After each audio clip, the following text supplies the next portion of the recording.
राधे राधे। जय माता दी मित्रों। हिंदू धर्म में होलिका दहन का अत्यधिक महत्व होता है। होलिका दहन के अगले दिन ही रंगों वाली होली खेली जाती है। आज हम आपको इस वीडियो के माध्यम से बताने वाले हैं कि होलिका दहन किस दिन मनाया जाएगा और भद्रा का समय कब से कब तक रहेगा।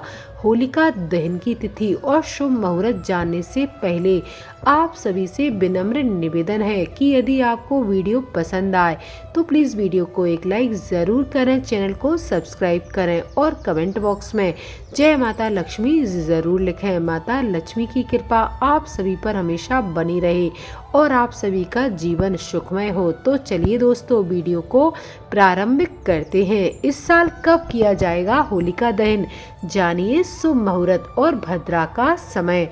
होली को बुराई पर अच्छाई की जीत का पर्व कहा जाता है।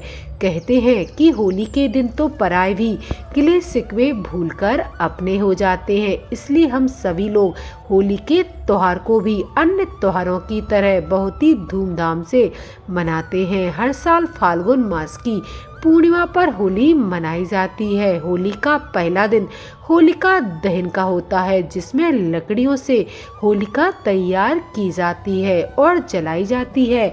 इसके अगले दिन रंगों वाली होली खेली जाती है।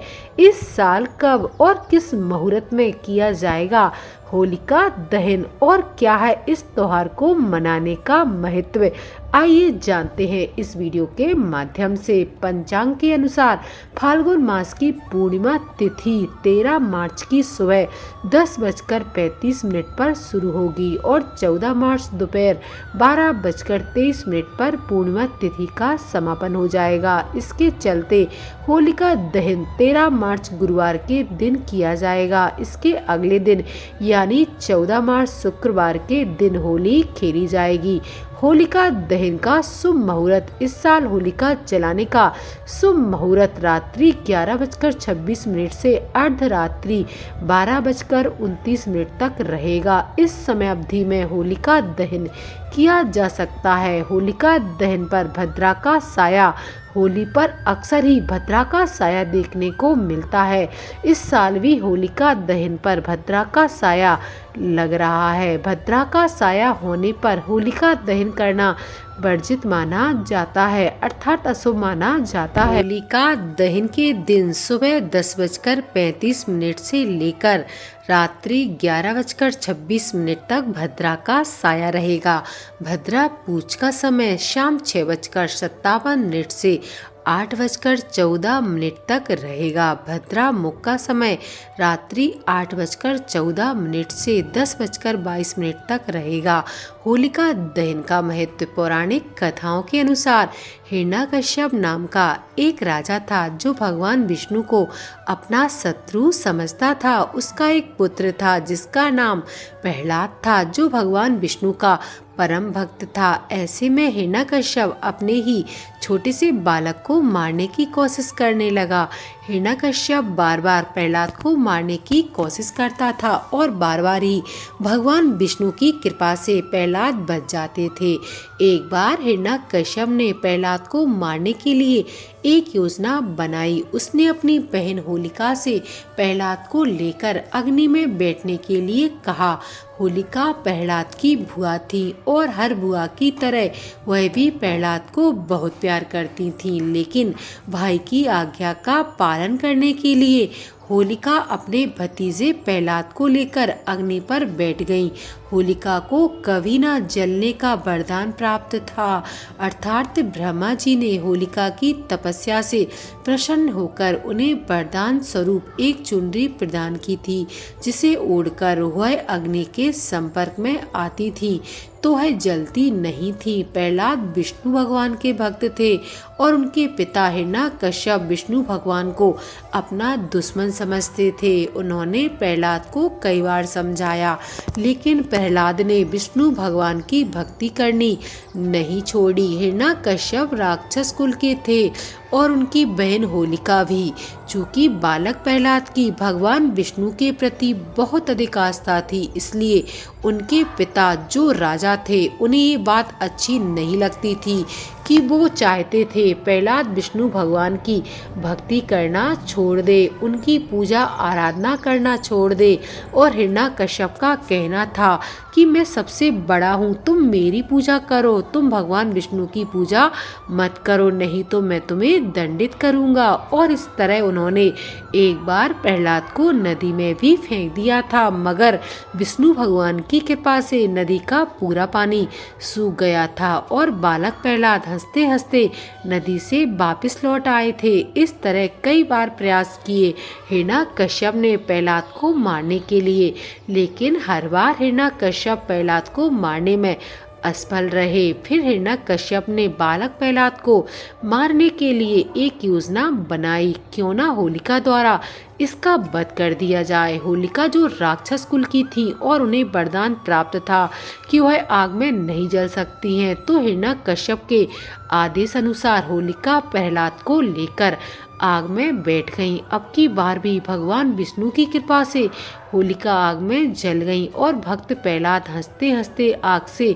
बाहर निकल आए। इस तरह बुराई पर अच्छाई की जीत के उपलक्ष्य में होली का त्योहार मनाया जाता है और होलिका दहन किया जाता है। होली के पर्व के साथ ही जुड़ी है होलिका माता की कहानी, या यूं कहें कि होलिका माता की वजह से ही रंग गुलाल के इस पर्व का नाम होली पड़ा है। तो यह कहना गलत नहीं होगा कि होली को यूं तो बुराई का प्रतीक मानते हैं और होलिका जलाकर बुराई के अंत का उत्सव मनाते हैं, लेकिन सच यह भी है कि होलिका को जलाने से पहले उसकी पूजा की जाती है।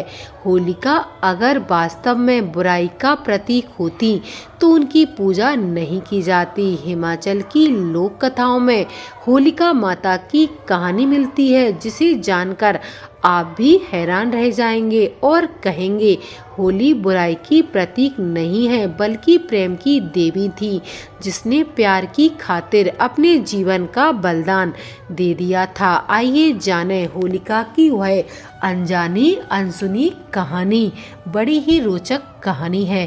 होलिका राक्षस कुल के महाराज हिरण्यकश्यप की बहन थी और वह ब्रह्मा जी की उपासक थी। ब्रह्मा जी ने इन्हें वरदान में एक ऐसा वस्त्र दिया था जिसे धारण करने के बाद अग्नि उन्हें जला नहीं सकती थी। बस इसी बात के चलते हिरण्यकश्यप ने उन्हें यह आदेश दिया था कि वह उनके पुत्र प्रहलाद यानी कि होलिका के भतीजे को लेकर हवन कुंड में बैठ जाएं। भाई के इस आदेश का पालन करने के लिए वह प्रहलाद को लेकर अग्नि कुंड में बैठ गई थी। इसके बाद ईश्वर की कृपा से इतनी तेज हवा चली कि वह वस्त्र होलिका के शरीर से उड़कर भक्त प्रहलाद के शरीर पर गिर गया। इससे प्रहलाद तो बच गए, लेकिन होलिका जलकर भस्म हो गई। लेकिन होलिका के अग्नि में बैठने के पीछे जो कथा है उसे कम लोग ही जानते हैं। इस कथा के अनुसार होलिका इलौंजी नाम के राजकुमार से प्रेम करती थी और इन दोनों ने विवाह करने की योजना भी बना ली थी। फाल्गुन पूर्णिमा के दिन इलौंजी बारात लेकर होलिका से विवाह करने आने वाले थे, लेकिन किस्मत को कुछ और ही मंजूर था। इस बात को सुनकर आप भी दंग रह जाएंगे कि हिरण्यकश्यप ने होलिका को आदेश दिया कि वह प्रहलाद को अपनी गोद में लेकर चिता पर बैठ जाए। अग्नि देव के वरदान के कारण तुम्हें कुछ नहीं होगा, लेकिन प्रहलाद जल जाएगा। होलिका इस क्रूर काम के लिए तैयार नहीं हुई थी, तो हिरण्यकश्यप ने होलिका को यह भय दिखाया कि अगर उसने आदेश का पालन नहीं किया तो इलौंजी के साथ विवाह नहीं होने देंगे और इलौंजी को दंडित भी करेंगे। अपने प्रेम को बचाने के लिए होलिका ने आदेश का पालन किया और चिता पर प्रहलाद को लेकर बैठ गई, लेकिन चुपके से प्रहलाद को अग्नि से जलने से बचा लिया और खुद जलकर खाक हो गई। इलौंजी इन सब बातों से अनजान थे। जब राजा इलौंजी होलिका से विवाह करने बारात लेकर आए तो सामने होलिका की राख देखकर व्याकुल हो उठे और हताश होकर वन में चले गए। इसी दिन से बुराई पर अच्छाई की जीत के रूप में हर साल होलिका दहन किया जाता है। यह तमाम जानकारी जन रुचि को ध्यान में रखकर दी जा रही है। ज्योतिष और धर्म के उपायों को कृपया आप अपनी आस्था और विश्वास पर आजमाइए। वीडियो का उद्देश्य मात्र आपको बेहतर सलाह देना है। वीडियो के अंत तक बने रहने के लिए आप सभी का बहुत बहुत धन्यवाद।